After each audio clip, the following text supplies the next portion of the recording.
A la crisis que se vive en la frontera. No solo se espera perfilar a quienes buscan salir del territorio nacional, sino que también mantener un flujo fronterizo controlado. De hecho, vamos a arrancar T13 en vivo AM con noticias desde el norte del país, con Pablo Abarza, quien ha estado durante todo este fin de semana reporteando ahí en el paso fronterizo Chacayuta, en la aduana de Arica. ¿Cómo ha estado este flujo de migrantes? Lo que se advirtió como una posible crisis humanitaria el jueves, cuando llegaron muchos migrantes, al parecer ha ido bajando en intensidad y se ha restablecido lo que son o lo que serían los flujos normales para esta época del año. Pablo, ¿cómo estás? Buen día. Hola Titi, ¿cómo estás? Muy buen día. Claro, mira, nosotros nos encontramos en el complejo Chacayuta con este movimiento que se ha ido generando durante los últimos días y que tú bien lo mencionabas, que se había agravado mucho a mitad de semana. Hablábamos de 100, 120 personas, pero que ese flujo ha ido disminuyendo, ha ido bajando considerablemente. Y ya estamos hablando de grupos de 15 personas como máximo. Se ha dividido en dos tramos. ¿Por qué? Y esto es importantísimo también entenderlo. Nosotros que estamos acá en Chacayuta, que te está mostrando imágenes en vivo Javier Rocha, acá en este punto es un control normal, esto es para llegar hacia Arica, esto es el lado chileno, todo muy tranquilo, no hay ningún problema. Si vamos hacia el lado peruano, que te va a mostrar ahora Javier, que es hacia allá, el complejo Santa Rosa, al otro extremo de este lugar, ahí es donde está apostada esta cantidad de gente, cerca de 15 personas y que están ya ellos desde varios días, desde el jueves aproximadamente, de lo que nos mencionaban, o la gran mayoría desde el jueves. ¿Qué ha pasado durante las últimas horas? Hubo un nuevo control, se instaló un nuevo punto de control por parte de Carabineros y la Policía de Investigaciones para evitar que los migrantes lleguen a esa zona. O sea, todas las personas que vean, por ejemplo, que bajan antes o que llegan caminando hasta ese punto, tienen que tener este primer control. Además, las personas que estaban acá, muy cercanos a Santa Rosa, por el lado peruano, tienen que devolverse a este punto de la PDI y ahí generar este papel, este trámite nuevamente de autodenuncia para declarar que estaban acá en el lado chileno y ver la posibilidad de cruzar a Perú. ¿Por qué esto es importante? Porque se dividen en dos puntos también la forma de que la gente pueda ingresar a Perú. Uno de ellos es que tiene que ver con esta denuncia, como te mencionaba, y la otra, que es muy importante, es que los que entraron de forma legal a Perú tendrán algún tipo de documento y aquí en Chile, donde está en este caso una especie de embajada, está un consulado puntualmente en Arica, en el centro de Arica, a los pies del morro, ellos podrían pedir este permiso. Lo que nos dicen ellos es que algunos se pueden demorar hasta 15 días en entregar este permiso y ellos se quieren ir rápido. ¿Por qué se quieren ir rápido también? Tres situaciones que al menos lo que nos han mencionado. Uno de ellos tiene que ver derechamente con la reunificación, con la familia, volver a estar con ellos para Navidad y las fiestas que vienen. Entonces, ese es lo principal. El otro punto que se ha repetido y mucho tiene que ver con las declaraciones del candidato presidencial José Antonio Kast, que ellos dicen que tiene una especie de persecución con los migrantes, más aún si están de forma ilegal en nuestro país.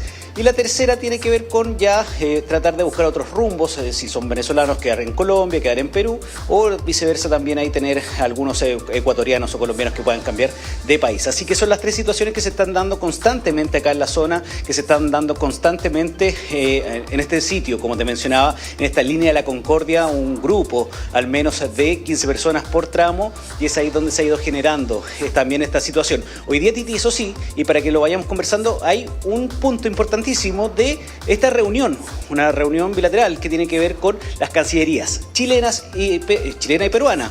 ¿Qué va a pasar? Ellos esperan entregar 5 puntos para tener entendimiento de lo que va a pasar con estas personas y qué va a pasar también en una posible crisis migratoria.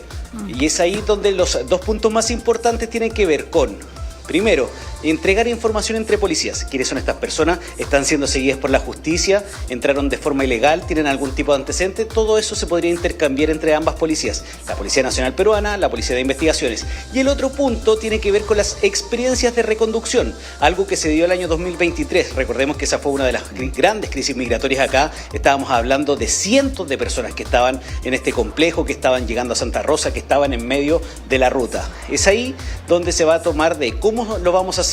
Está de forma ilegal, está de forma ilegal en Chile, lo devolvemos. ¿Cómo lo devolvemos? Está de forma ilegal en Chile, quiere cruzar a Perú, lo devolvemos a Arica, lo sacamos de acá de la ruta. Bueno, es ahí donde se va a comentar, se va a entregar esta información en esta reunión que va a ser dentro de los próximos minutos. Sí, y de manera telemática, una cita que además viene antecedida de esta presencia de los subsecretarios del Interior también y de Seguridad durante el fin de semana, pero Lo importante es que finalmente aquí Perú lo que está haciendo es militarizar una zona, disponer de su ejército, de sus fuerzas armadas, también como lo ha hecho Chile, y que lo ha hecho Chile hace un rato, ¿no? Ahora, el efecto que vaya a tener eso también para el flujo migratorio de ambos países, tendremos que verlo en la práctica. Pero lo cierto pareciera ser que está tomando la misma decisión que tomó Chile hace un rato. Ahora, ¿con qué atribuciones van a esos militares, esas fuerzas armadas? No sé, me imagino que será parte de la reunión también.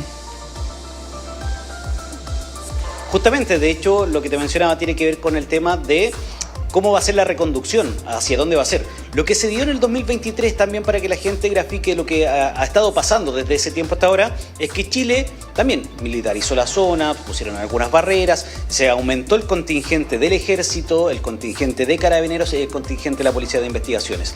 Es ahí que han estado constantemente en la zona desde ese tiempo. Perú, ¿qué era lo que tenía por entonces?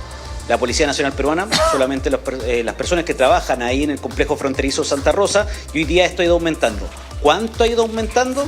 En este caso, el contingente de la Policía Nacional Peruana. Nosotros hemos visto grupos de 5 o 10 personas por turno.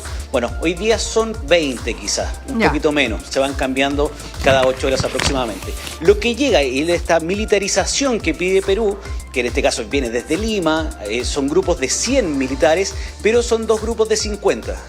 Esto, recordemos, no es solamente para la frontera, es para todo Tacna. Sí, todo Tacna. Entonces, acá, el grupo que llega o que tiene el turno, entonces es muy bajo. De hecho, hoy día ni siquiera estaban. Ayer se hizo el cambio de turno, hicieron esta llegada, los buses. 11 militares para nuestra izquierda de la pantalla, que es el sector hacia el mar. Imagínate, son 18 kilómetros desde el punto fronterizo, en este hito de la Concordia, Santa Rosa, hasta la playa, 18 kilómetros. Hacia el otro sector, que son 132 lineales, recordemos que es hacia Bolivia, o 198, que son, en este caso, los kilómetros hacia Bolivia, y entrando por una ruta, 14 militares por turno. Entonces ahí también esa es la proporción que hay. ¿Ha ido disminuyendo el flujo migratorio? Sí. ¿Ha ido aumentando, en este caso por el lado peruano? Sí. ¿Pero cuánto? ¿Y es capaz de tomar todo esto? Bueno, ahí está la pregunta. Claro, esa es la gran duda. Y además, bueno, si es que solamente van a tener una acción de reconducción o de frenar el paso de los migrantes, porque entendemos que hay varios migrantes además, y uno de los propósitos de las reuniones es perfilar quiénes son los migrantes que están ahí en la zona. Es llegar no a Perú, sino que pasar por Perú, para muchos de ellos también llegar a Venezuela, parte de las fiestas patrias, pero de las fiestas de fin de año.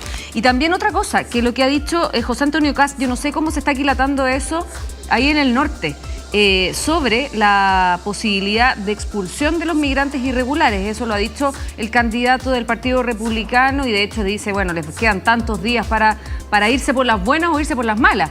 Y en definitiva, yo no sé cómo eso se está tomando en cuenta por parte de los migrantes que están en el lugar. ¿Te lo han comentado algunos de ellos, para ir cerrando? Justamente, Titi, de hecho, desde el jueves que hemos conversado, si hablamos de centenares de personas, 40 o 50 que se han acercado a hablar con nosotros, nos mencionan que gran parte de ellos también es uno de los sentimientos de, ellos dicen, de persecución. No sabemos qué va a pasar con nosotros, nos van a expulsar. ¿Cómo nos van a expulsar si finalmente tampoco hay tratado con Venezuela? Esto es puntualmente los venezolanos. ¿Qué va a pasar si no podemos tomar un avión, no podemos tomar un vuelo y llegar allá? Si es que nos expulsan, no hay ningún tipo de comunicación entre gobiernos. ¿Dónde vamos a quedar? ¿Vamos a quedar en el límite con Colombia? ¿Vamos a quedar en el límite acá?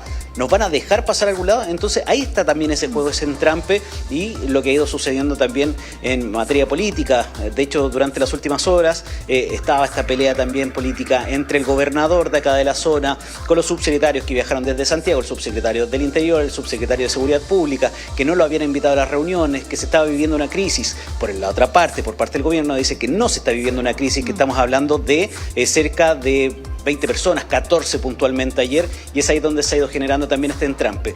Lo que vamos a ver es clave, Titi, dentro de las próximas horas. ¿Qué va a pasar con estas personas? Por parte, al menos el día de ayer, de los subsecretarios, es que mencionaron que las leyes se tienen que cumplir. Las personas que están ahí no debiesen estar ahí, sino que tienen que volver o a Arica, en este caso, para hablar con el consulado peruano y ver la posibilidad de ingresar, o derechamente llegar a la Policía de Investigaciones, pero ahí no pueden estar.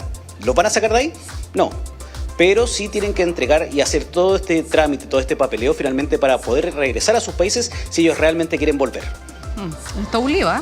Porque no tienen papeles. La mayoría de ellos que están ahí en situación irregular, ingresaron sin documento. Entonces, es de verdad todo un problema que esperamos tener novedades de esta reunión binacional entre las cancillerías de Perú y Chile. Pablo Abarza, tú te quedas ahí en la zona y nos vas advirtiendo si es que es necesario retomar el contacto contigo. ¿Te parece?